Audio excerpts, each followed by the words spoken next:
Olá pessoas, sejam muito bem-vindos ao Sociologia Antes que Acabe. Eu sou o professor Thiago Sigel e esse é um vídeo novo aqui na internet. Se você gosta de debater temas políticos, sociais, contemporâneos, se inscreve aí nesse canal que eu garanto que você vai gostar. Muito bem, vamos falar um pouquinho sobre a Venezuela? Como todos devem ter acompanhado, o presidente Maduro se reelegeu na Venezuela nesse final de semana. Ele que é sucessor direto do Hugo Chávez e que tem levantado grande controvérsia em boa parte do mundo. Alguns acusam Maduro de ser um ditador, corrupto, sanguinário, que tem repreendido de maneira violenta os protestos da oposição e levado a Venezuela a uma das piores crises econômicas da sua história, que tem dado origem a grandes ondas de refugiados que estão procurando asilo, inclusive no Brasil.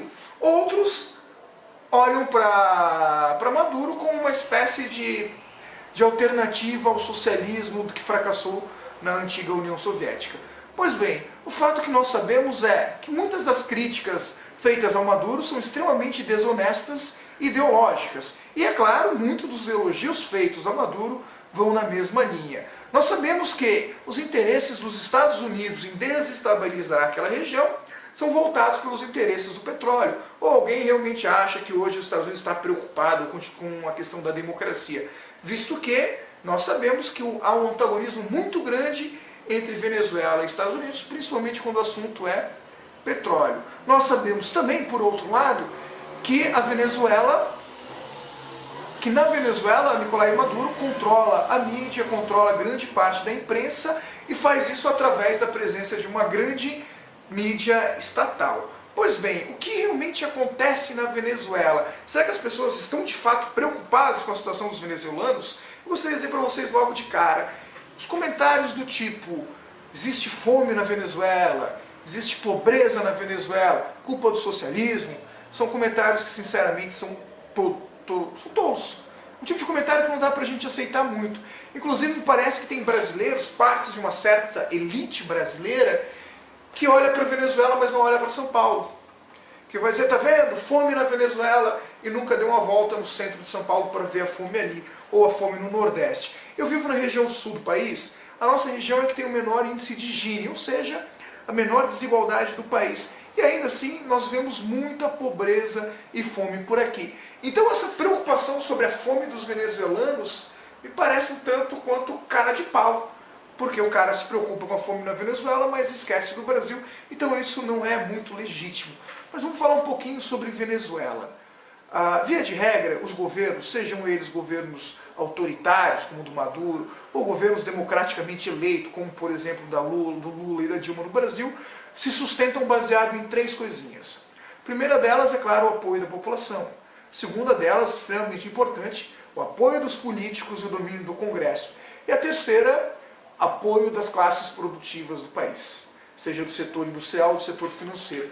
Tendo essas três coisas, qualquer governo se mantém. Agora os governos começam a cair quando eles passam a perder alguma parte desse apoio. No caso da presidente Dilma, ou até mesmo lá atrás, em 92, do presidente Collor, ambos caíram por corrupção? Não, absolutamente não. Caíram porque perderam o controle do Congresso e perderam o apoio de grande parte do setor produtivo nacional, que evidentemente ficou descontente com o governo. E no caso da Dilma dá para acrescentar ainda que a Dilma tomou medidas impopulares, o que fez com que ela, além de perdesse o controle sobre os deputados e senadores, perdesse também o apoio de uma maioria expressiva da população. No caso de um país como o Brasil, perder o apoio da população de modo geral tem muito a ver com a questão da mídia. Obviamente que é uma grande manipulação midiática que vai direcionar as opiniões populares a favor de alguma coisa ou contra outra. Se a gente voltar um pouquinho, a gente vai perceber que durante o ano de 2015 foram chamados vários protestos pedindo impeachment. E cada um deles foi decrescente no número de público. Os protestos chamados pela internet, pelo Brasil Livre, haviam perdido a adesão, até que a Globo chegou lá e resolveu transmitir ao vivo e deu uma engrandecida nesses protestos, o que mostra que o papel da mídia na América Latina e no Brasil ainda é central. Agora pensando no Nicolás Maduro, nome estranho, pensando em Maduro, será que ele perdeu esse apoio? Pois bem, a gente sabe que dizem que a Venezuela não é democrática, mas ainda assim o Congresso venezuelano é composto basicamente por parlamentares de oposição. Então Maduro não tem muito o apoio do Congresso, não tem muito o apoio do setor empresarial, do setor produtivo e financeiro da Venezuela. Então como é que ele governa? Simples. Ele tem um apoio amplo da população, ele tem um apoio das massas.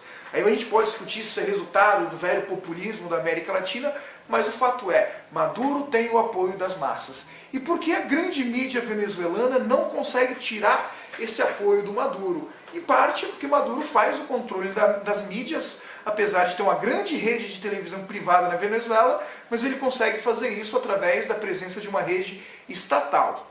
Dito de outra forma, pessoas, não pensem em nenhum momento que Maduro governa sem o apoio da população. Vocês podem questionar a legitimidade das eleições, tudo bem. A gente pode questionar o tempo inteiro o resultado de qualquer eleição no Brasil.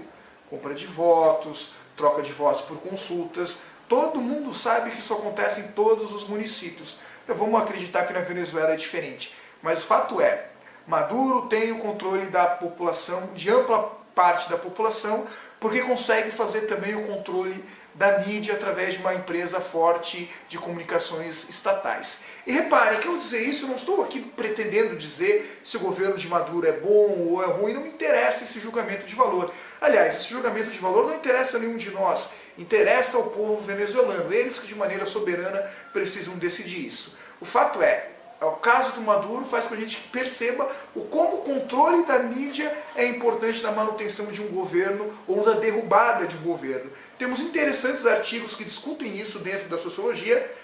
Eu vou citar 2 artigos bem importantes, foram publicados no final do ano passado. O primeiro deles é do professor Denis Moraes, da Universidade do Rio de Janeiro, chama-se, e olha que nome interessante, esse artigo chama-se O Papel da Mídia na Batalha Ideológica na América Latina. Então nesse artigo ele faz uma análise da maneira como a mídia se comporta na América Latina como um todo, passando, é claro, por países como Brasil, Argentina, Venezuela, Bolívia, entre outros. Um outro artigo bem interessante intitulado Mídia e Ascensão Conservadora, da professora Carla Luciana de Souza da Silva, que é professora do Departamento de História da Universidade Estadual do Oeste do Paraná. Esses artigos são facilmente colocados na internet, vou deixar o link aqui, mas ambos fazem uma análise sobre como a mídia está atrelada ao crescimento do pensamento conservador, a crítica ao governo do Maduro e aos governos de esquerda na América Latina, e como a mídia tem poder para impor aquilo que é democracia, aquilo que não é, aquilo que é um governo legítimo, aquilo que não é.